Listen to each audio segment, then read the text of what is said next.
All right, ladies and gentlemen, welcome to MCJ Report. I hope that everybody is having a lovely evening. Let me know that you can hear the broadcast loud and clear. I'd like to welcome everybody to the show on this lovely Thursday evening, and I hope that it is lovely for you, no matter where you are or what you're doing or where you're tuned in from. So first of all, please go ahead in typical MCJ Report fashion. Go ahead and share the broadcast. Get the word out there. Get the word out there far and wide. Of course, the algorithms in the tech giant known as social media, they're not all that friendly towards us here at MCJ Report. So of course it is up to you, the MCJ viewers, to go ahead and get the word out there, because of course if you don't do it, then no one will.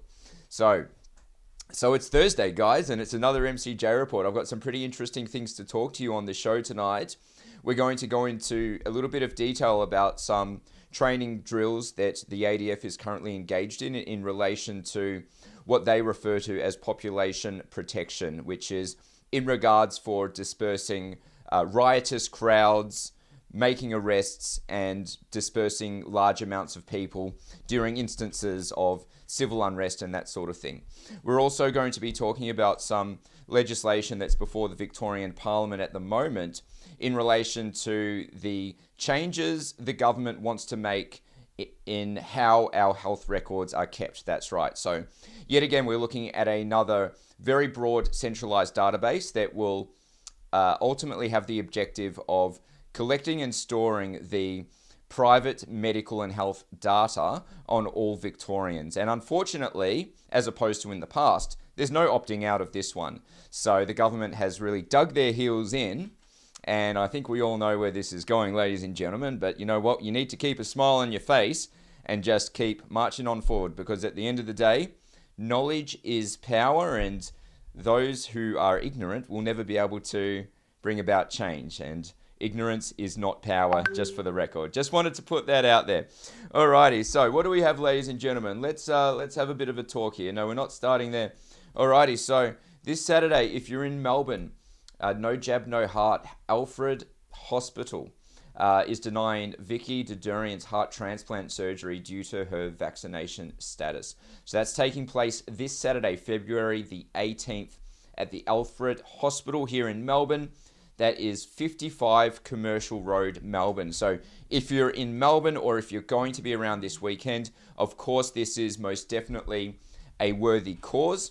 We're living in a state whereby the government thinks they can decide ultimately who lives and who dies. Now, it's also important to point out that Vicki actually has a complete vaccine exemption, yet she has been denied by the Alfred Hospital admission to the heart transplant waiting list.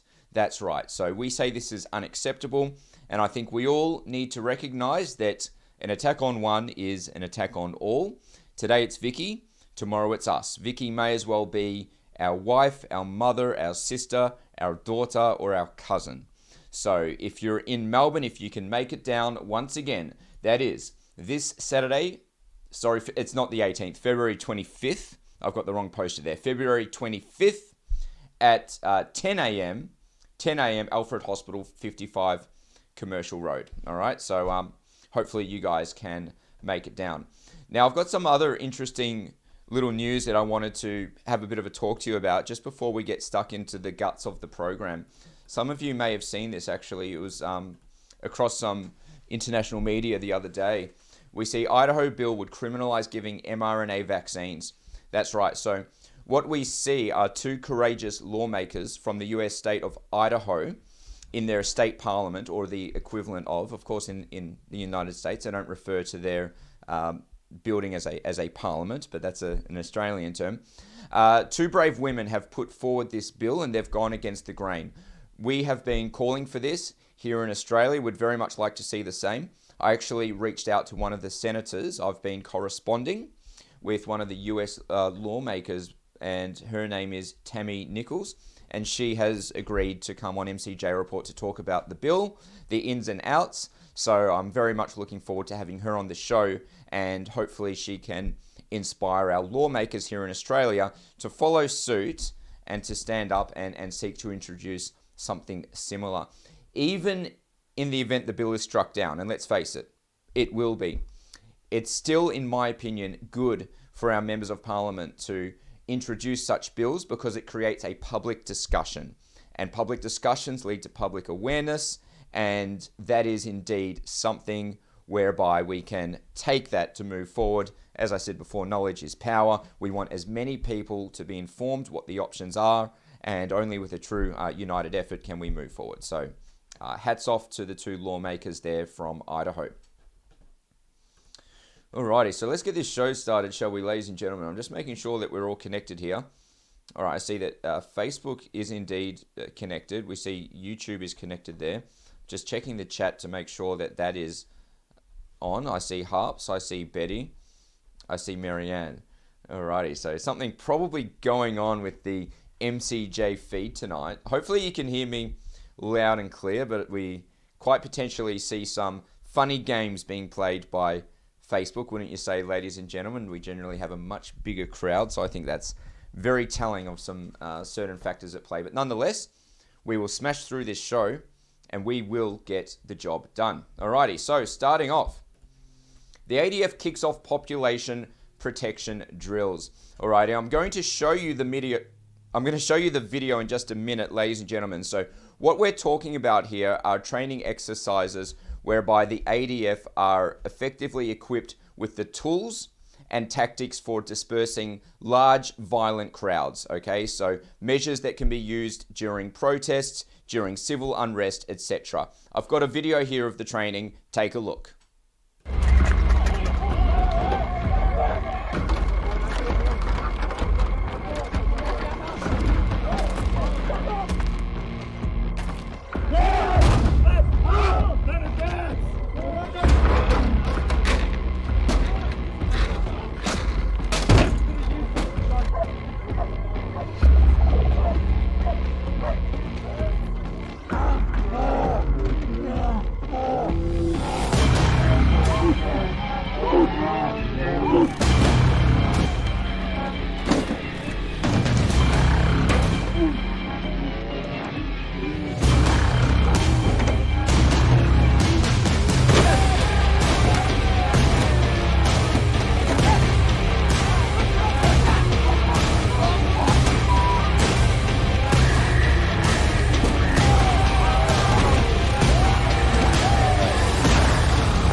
All right, so ladies and gentlemen, the training that you see there, it's actually nothing new. It's been going on for years, and a lot of the tools and tactics have been used by ADF personnel all around the world, a lot of it on peacekeeping operations and so forth.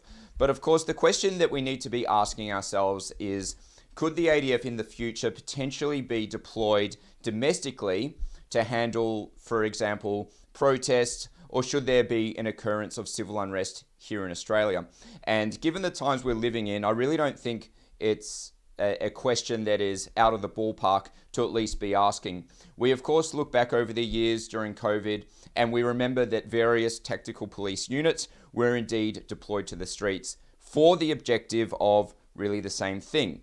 Disbursement of crowds and making arrests during chaotic situations. And I would describe the protests that took place here in Melbourne during COVID-19 most definitely as a form of civil unrest. So of course we saw the deployment of Public Order Response, which is a tactical unit, and the deployment of the Critical Incident Response Team, which is a step up once again from Public Order Response. Critical Incident Response Team are no stranger to actually responding to events such as shootings and terrorism. And of course we can't forget that the ADF has indeed been used during COVID-19, deployed domestically for the purpose of conducting COVID policy enforcement operations such as checkpoints throughout highways and so forth. So it's really not out of the ballpark that we start to ask these questions. But before we do, we need to first ask ourselves whether or not there could be a scenario in the future that would warrant the response of the government entailing the deployment of ADF troops to disperse large crowds. So let's explore that a little bit, shall we, ladies and gentlemen? So first of all, we need to ask ourselves, under what circumstances do we generally see large-scale protests, riots, and civil unrest? Well, the patterns that we observe around the world are all exactly the same. Humans respond the same when their backs are up against the wall. So primarily, what we see when large amounts of people hit the streets and the subsequent brutal response from governments, including the military and the police, is a scenario whereby the middle class of a certain country is under attack. Okay, so that usually comes about when we see severe increases to the cost of living, which of course we're experiencing here in Australia right now. So the cost of living, including several factors such as, of course, the cost of housing, both property and rent, energy prices, water prices, food prices, fuel prices, and prices, of course, for general goods and services. Those factors alone, should they get out of control, most definitely can result in civil unrest. We also need to look at factors such as inflation and the devaluing of the currency. Yet again, another indication that tough times may be ahead, leading to civil unrest. We also need to look at how the government is interacting with the people. Wherever there's a scenario whereby large amounts of people have effectively had their rights eroded and the gap between the middle class and the political corporate ruling class widens, we always see a response from the people in the end. And I dare say that we're looking at a situation like that right here in Australia, with the broadening of our government, the over-regulation of policies, over-taxation, and of course we see a relentless surveillance state campaign being rolled out all around us. So, in my opinion, I don't think it's out of the question that we will see large-scale protests, riots, and civil unrest here in Australia. What people need to understand, for example, when millions of people are deprived of a means of earning an income and keeping a roof over their children and putting food on the table, it always leads to taking to the streets. When a man's back is up against the wall and he is not able to fulfill his duties, that creates a very, very dangerous man. Now, of course, we hope we don't see Australia head down this path, but there's certainly a lot of concerning indicators as to what I just mentioned, which, bringing it back to before, will we indeed see the deployment of the ADF should such an occurrence arise? It's certainly not out of the question. Now, there's still a lot of people out there who are under the impression that some type of scenario like what I've just mentioned will never happen in Australia and will never be possible. Well, the truth is that's just a whole lot of baloney. What we know without any doubt is that if something happened in the past, it can happen in the future. And if a certain instance has taken place in another country that experienced the same set of attributes in regards to a tyrannical government, over-regulation, and the blowout on the cost of living, devaluation of the currency, the people will respond in any place around the world in a very similar manner. A prime example, a prime case study is actually Venezuela, whereby if you look back just a couple of decades ago, Venezuela was once an incredible country, a strong economy, plenty of business opportunities, a great standard of living, and was a much sought after destination for migrants all around the world seeking a better life. Now, fast forward a couple of decades, and during that time, a socialist government took over. We also saw the price of oil crash during that time, and of course, Venezuela is an oil-based economy, just like Australia, you could describe as a mining-based economy. What we saw was the complete destruction of a society in Venezuela that was once, one could describe as the envy of the world. Mass riots, mass poverty, mass unemployment, mass amounts of murders, home invasions, and of course, a very brutal response from the government, the deployment of military to the street in order to squash the protests and riots, to the extent of military vehicles running over unarmed protesters. I've got a video here to show you some scenes from Venezuela. I'd like to give you a warning before I play the video because viewer discretion is advised, but this is indeed an example of where a society can end up should the political, societal, and economic system be completely destroyed. Take a look.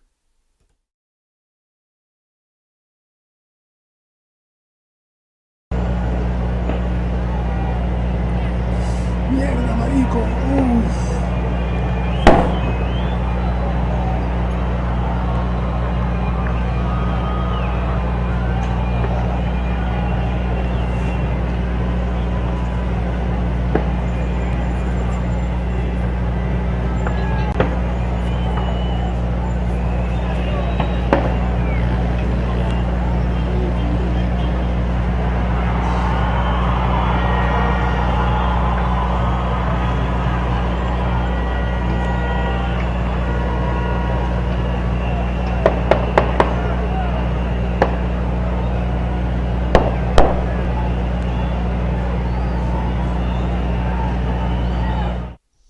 Alright, so ladies and gentlemen, the people you saw in that video clip, they're not far-right extremists. They're not so-called anti-vaxxers. They're not from some strange anarchist movement. They're regular guys. They're fathers, they're workers, they're construction workers. They're people who had their most basic rights taken away from them, stolen under a brutal government, and the response was equally brutal. We don't want to see this in Australia, ladies and gentlemen, but it is indeed a possibility. So the question is, what do we do? Well, it goes back to knowledge being power, be informed, speak to your friends and family, keep pressure on your local politicians as much as you can, and encourage people to do the same. I also think, given the uncertainty of our economic future, that it's a great time right now while there's a window for everyday Australians to start exploring options of diversifying income. Look for manners in which you can earn income on the side of your regular job should your regular job fall through. Maybe it would be a good idea to start developing skills for self-reliance and self-sustainability, such as growing food. Maybe it's time to learn the ins and outs of hunting so you can hunt your own food. So I guess my message is don't freak out. It's much better to develop tools that you don't need than to need tools that you don't have. Does that make sense? So I don't see the type of scenes that we saw in Venezuela approaching in the near future, but I just wanted to show those scenes to make people aware of what can happen should a country spiral so far down to the point in which there is no return. So think outside of the square, be smart, learn to be self-reliant, because at the end of the day, the government does not truly care for your health and well-being. They care for other interests. And the sooner that more people understand that very basic concept, the sooner we can march forward towards the cause of freedom. Alrighty, so that's that segment done, ladies and gentlemen. Just having a look at the chat here, just making sure that we're all connected. There's Melissa, and it's great to see you guys on. And just so I don't want anyone to be worried, you know, the point of running this broadcast isn't to fearmonger or anything like that, just to draw correlations between what we're facing now with our economy and the expansion of government and what has transpired in other countries around the world. A lot of people, I think, were really under the impression that here in Australia, we were somehow immune to the misgivings of government, and that somehow in Australia we were more righteous or better or more fair than other governments around the world. Well, I haven't believed that for a very long time, predating COVID-19, but if it's one thing the past few years have shown us, it's that the government, on a whim, will most definitely act against the interests of the people, rather in interests of perhaps a political gain or maybe a corporate partnership or something like that. So nothing conspiratorial about that at all, ladies and gentlemen. Just good to be in the know so that you and I can be prepared should things hit the fan. What do you reckon? What are your thoughts about that? So please go ahead and put your thoughts in the comments. All right, we're going to keep this rolling along, ladies and gentlemen. Just going to have a sip of water right here. Always handy when you're doing a broadcast. Alrighty, so what are we looking at now? Alright, Victorian government to implement the system. Who here knows what I'm talking about? Victorian government to implement the system. So what we're talking about right here is a bill that's before the Victorian Parliament called the Health Legislation Amendment Information Sharing Bill of 2023. Alrighty, so where do we start, ladies and gentlemen? Well, I suppose I'll start by explaining in rough terms exactly what this legislation is and what it seeks to achieve.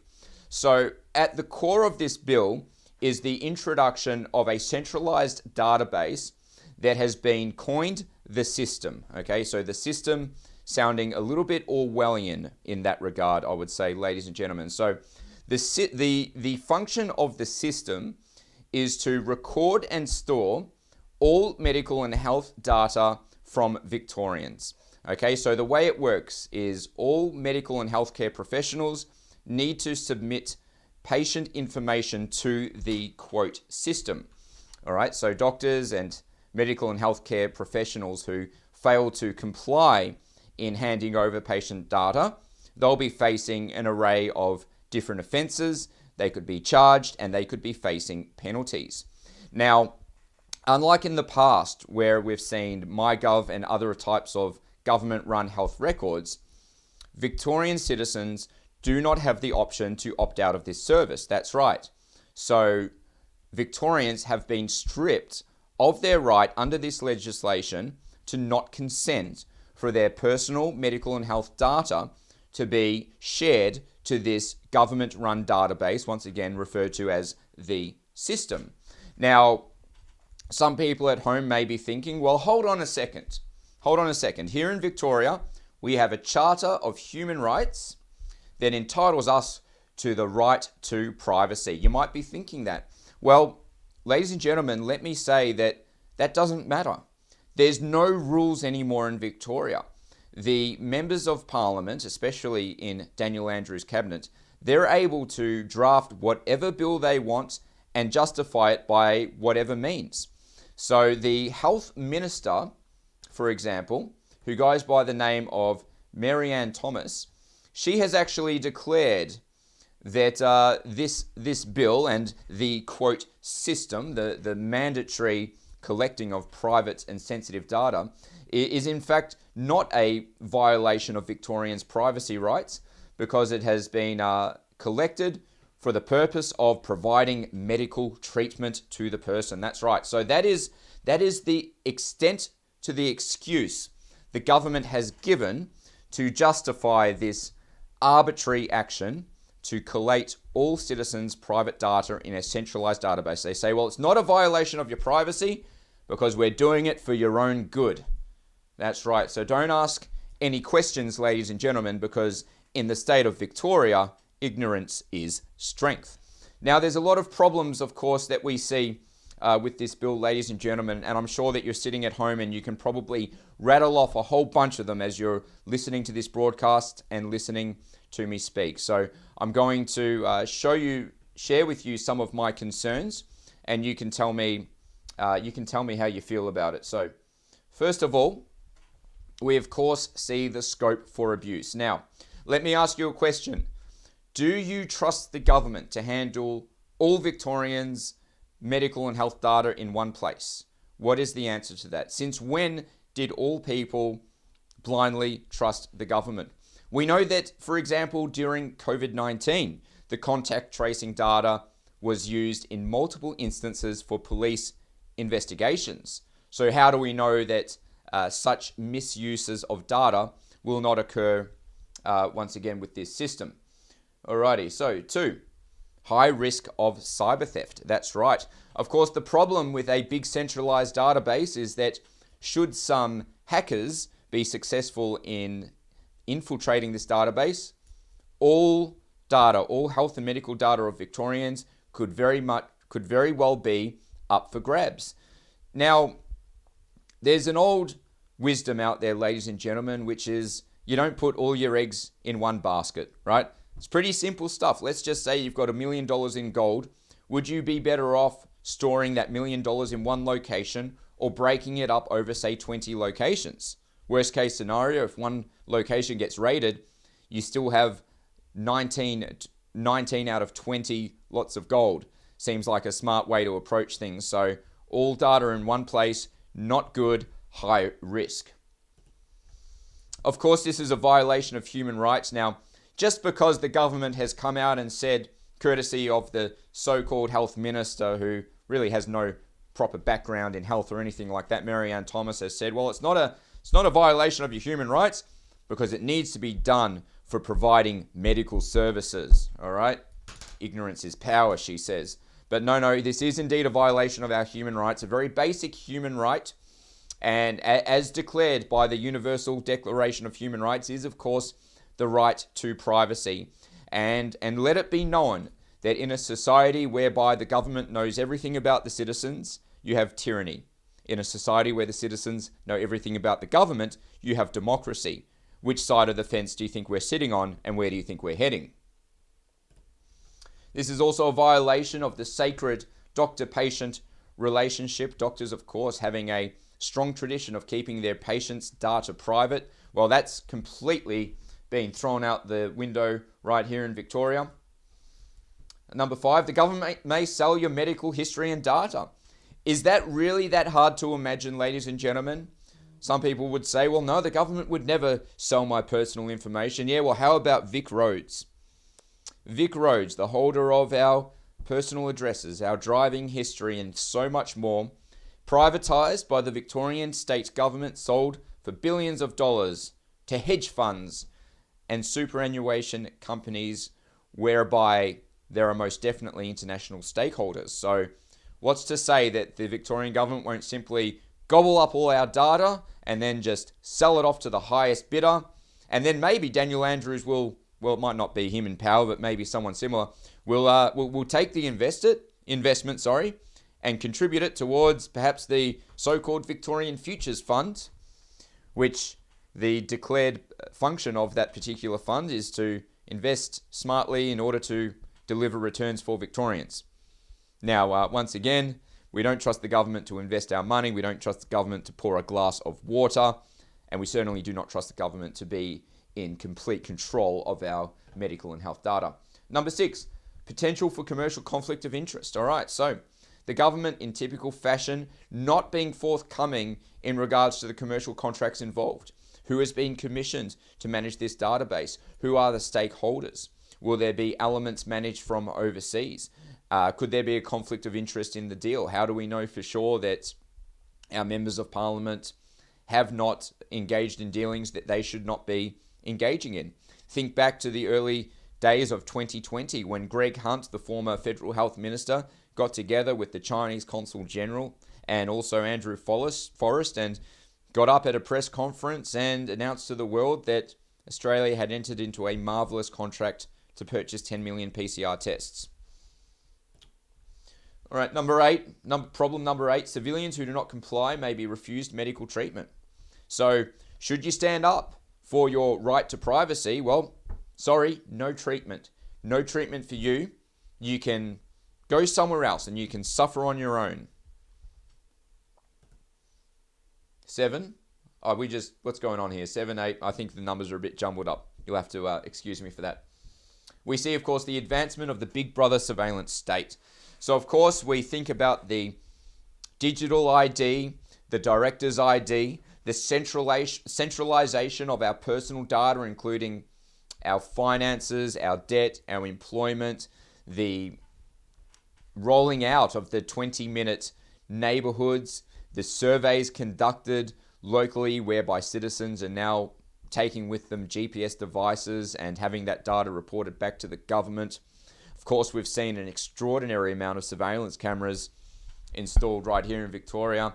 And so it just seems like a natural progression that the government would like to be in control of our medical and health data.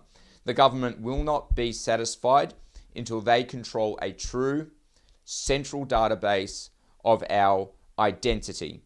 Who we are, what we do, medical, finances, assets, relations, travel, absolutely everything.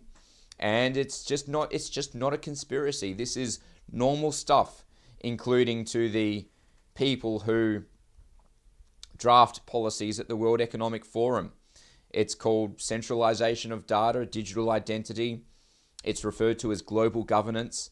This stuff is all in front of us, ladies and gentlemen, and we're truly looking at the precipice of what can be described as a Big Brother surveillance state, whereby the mandate is comply or face severe consequences. All right, number 9, doctors who do not comply will be charged with an offence. That's right. So doctors who actually insist on doing their job properly, they'll be charged, dragged over the coals, and it's hard to imagine what type of legal consequences there may be for them in the end. And 10, of course, it's a burden on taxpayers for ongoing system maintenance. Probably the least of our concerns, given my 10 concerns there, ladies and gentlemen. But of course, such a large database will require an entire department, an entire team working around the clock to maintain it, checks and balances, let's say that in inverted commas. And who takes on the cost for that maintenance? It is you and I, the taxpayer. So, ladies and gentlemen, feel free to put your thoughts in the comments. I think that it is indeed very, very concerning, the trajectory of our state here in Victoria and the degree to which the government has become emboldened in order to collect our data and to monitor and watch over really every step that we take. So there's something that you can do if you'd like to. Now, I can't guarantee you'll get a response, let alone any type of reasonable response, but go ahead and get in touch with the health minister. Flood her email box, send her letters. She is the member for Macedon. Her name is Mary Ann Thomas. Her number at her office is 03 5428 2138. Once again, that is 03 5428 2138. And her email address is mary-ann.thomas@parliament.vic.gov.au. Take a screenshot, write it down. Once again, that is mary-ann.thomas@parliament.vic.gov.au. Let these people know exactly what you think. Alrighty, so ladies and gentlemen, those are the two main segments for this evening. So what I might do is a little bit of Q&A. So if anybody has any questions, feel free to put it in the chat. We'll do a bit of on-the-fly responses right here. So I'm just going to open up the chat box right now. If you've got any questions for me, feel free. I'm just going to have a bit of a read through. Christina says the show Big Brother was done deliberately. It's productive programming. It's an interesting comment. Of course, the reality TV show Big Brother, where there's cameras watching all the time. Big Brother being a very old reference and was very much popularized through the novels published by George Orwell in reference to an all-seeing government, a government that pays the utmost attention to its citizens, what they do, where they go, the creation of a broad underclass that is dependent on the government for the very basic necessities in life. And of course, we know that if a government is able to provide a population of everything that they need, a government can also take away from a population everything they need, or implement some type of social credit system. So when we're talking about the system and the amendments to the act that we were speaking about just before in relation to health, we really are looking at a form of social credit. It's either comply with the system, relinquish your private medical and health data to the government, or you will be punished and deprived of health and medical services. It's comply or face the consequences. If you do not cooperate with the system, then you may as well not exist. That's the message of the Victorian government, ladies and gentlemen. Make no mistake about it. Alrighty. So let's see.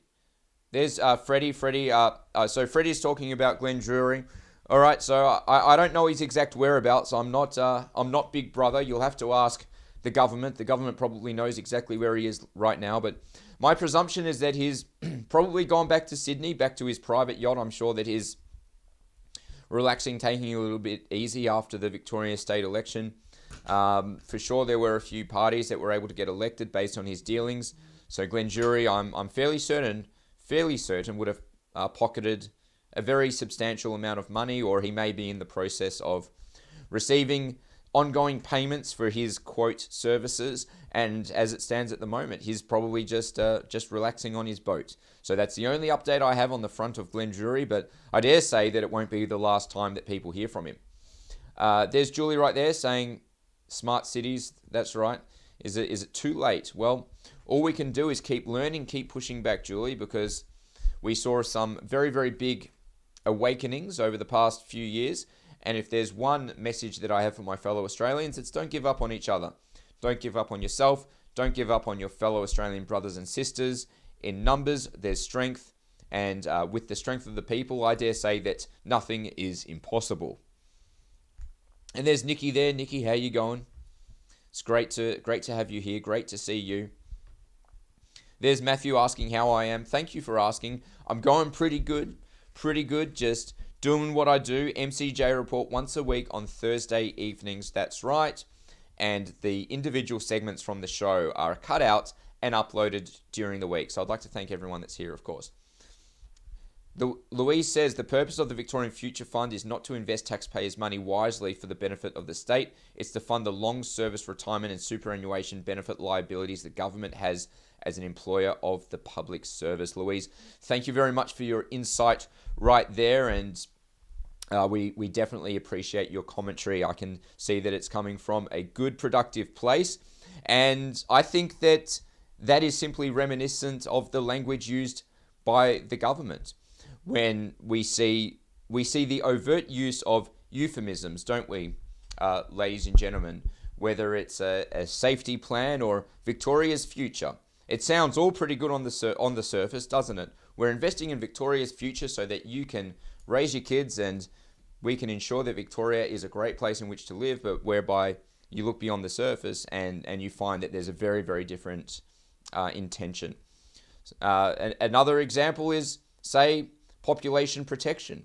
Which population needs protection? Is it the population in Australia, or is it the population overseas? And if it is indeed the population in Australia, who exactly do we need protection from? The nature of the term, for instance, population protection, implies that portions of the population need protection from other portions of the population. Whereas you and I know that the one entity that we need protection from is, of course, the government. So euphemism, you can call that perhaps doublespeak, that sort of thing. There's Krista right there saying, I got your first vote. Well, thank you so much. And thank you for putting your faith behind myself and the team. Let it be known that Freedom Party is still intact. There's lots of groups all over Victoria. Very, very active. We're not going anywhere. For better or worse, we're staying here. you might refer to me as a sucker for punishment. I probably am. Maybe things need to get a lot worse before they get better, but what I can tell you is that I think we've got some exciting times ahead. Harp said we need protection from the government. There's Sharon Macker there. Sharon is a long-time viewer of MCJ Report. It's great to have you on board. I'm just going to scroll up. Christina says, ghost cities in China. That's right. China is, of course, riddled with ghost cities. There's a few different theories as to why they exist. One being they were constructed during times of major economic growth for the purpose of further centralizing the means of production in China. Okay, so for taking Chinese workers off the land, funneling them into cities whereby they can put in a multiplication of man hours in the factories. So that's what communism is. Centralizing the means of production and creating a vast underclass whereby everybody has the same thing or the same income, the same living standards, but those standards are very, very low. Freddie says, how do we fix the Victorian electoral system? Well, there's some changes have been proposed for the group voting ticket here in Victoria for the abolition of the group voting ticket. So I personally support that very much. I think the group voting ticket's not fit for purpose. It was the group voting ticket that allowed dodgy parties such as the, quote, Sack Dan Andrews party to steal votes away from, say, Freedom Party of Victoria that were funneled back to, well, effectively Dan Andrews. So that was only made possible due to the group voting ticket. So the sooner we get rid of that, as soon as we get electoral reform, the sooner we can actually have proper elections, I say. All right, so just reading up the comments.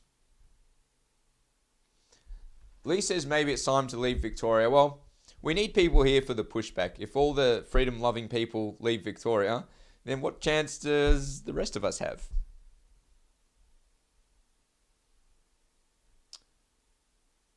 And there's Simone there. Simone, thank you very much for your kind words. Lorne says, talking about human rights, do we still have self-defense laws as a human right? Well, it's a good question, and I guess there's no real clear answer to it. So, self-defense is a human right.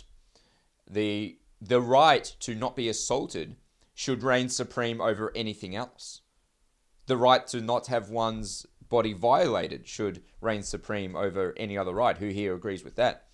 But unfortunately, it's very easy to be charged with an offence if you act in self-defense, even if by doing so, you're protecting your home and your family. That's right. There's been many instances here in Australia whereby a homeowner acted in self-defense in their property and was later charged with assault or manslaughter or something to that effect. We've had some very famous cases in Australia that went all the way to the High Court, and we have seen the dropping of charges of people acting in self-defense, even to the extent of using a firearm in self-defense. So, self-defense is a funny thing. There's no, say, firearms category for self-defense, but the definition of self-defense, legally speaking, is actually quite broad, and it generally relates to proportionality of the act that was engaged for self-defense. For example, if somebody is assaulted with a brick and the victim picked up a baseball bat in self-defense, that might be considered proportionate, that sort of thing. Does that make sense? Alrighty, so just going to read through some other comments here. Freddie says that if you had $1 million, you'd hide in the Westgate Tunnel. I could probably think of more enjoyable places to hide.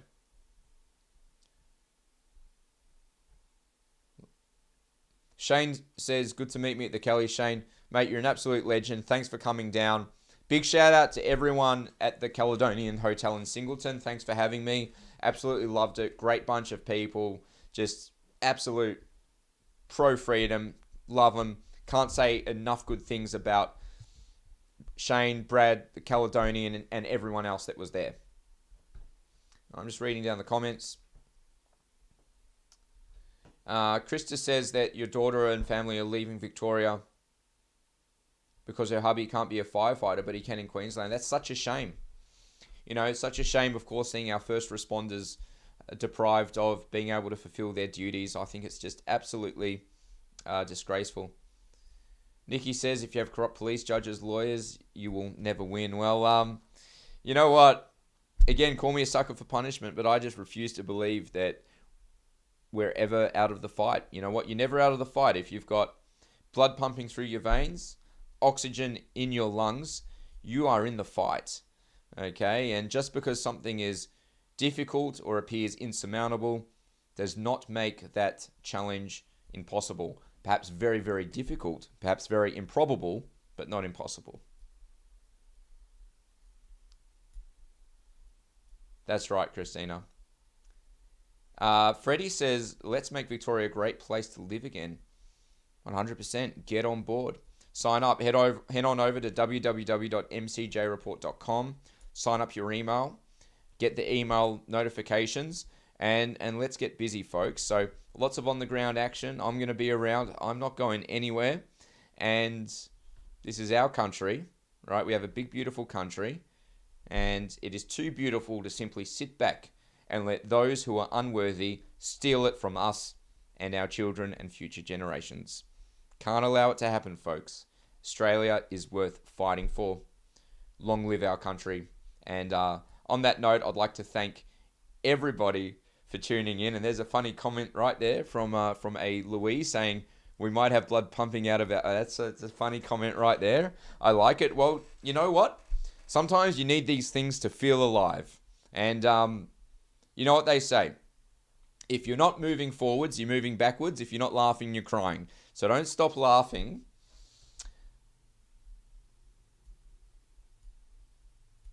Yeah, that's right. That's funny. What's your thought about defunding the police? Well, I believe the police have actually just received a massive increase in funding. Maybe somebody in the chat can confirm the extent to which the Victorian state government has further funded the police. But I believe the intention is to actually train and equip all general duties officers with public order response like gear and capabilities. What could they possibly be preparing for, ladies and gentlemen? Is the government concerned that we will be seeing major episodes of civil unrest? Could that be happening? Well, I guess we'll just have to stick around and find out. Alrighty, so. Alright, good stuff. I like seeing the comments. Alright, guys, well, I'm going to wrap it up. So I'd like to thank everyone for tuning in. Go ahead and share the broadcast. Social media has done an absolute hatchet job on my distribution. That's right. It's the shadow banning is real, folks. So it's definitely not a conspiracy. So go ahead and share the broadcast. Get the word out there. I'm going to chop out the segments, jazz them up a bit, re-upload. And in the meantime, stay safe. Look after yourself. Long live our country. And I'll see you soon.